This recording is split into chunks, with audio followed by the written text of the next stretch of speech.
Militer Rusia mengklaim sukses menyerang tentara Ukraina. Titik tembak, pos komando hingga alat tempur Kiev di desa Selenoe.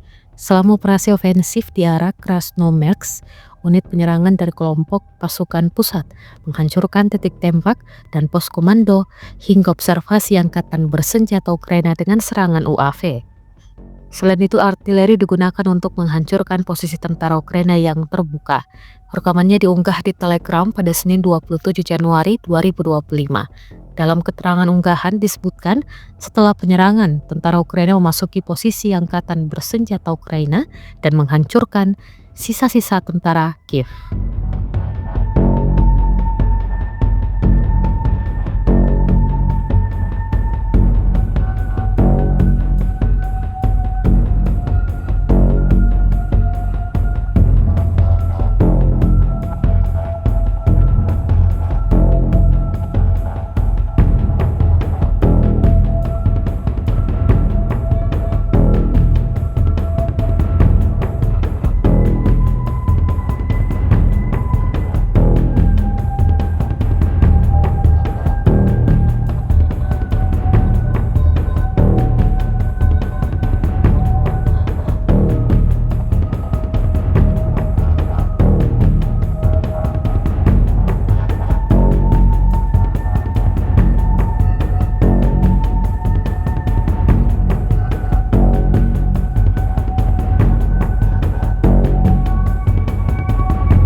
Download Tribun X sekarang, menghadirkan lokal menjadi Indonesia.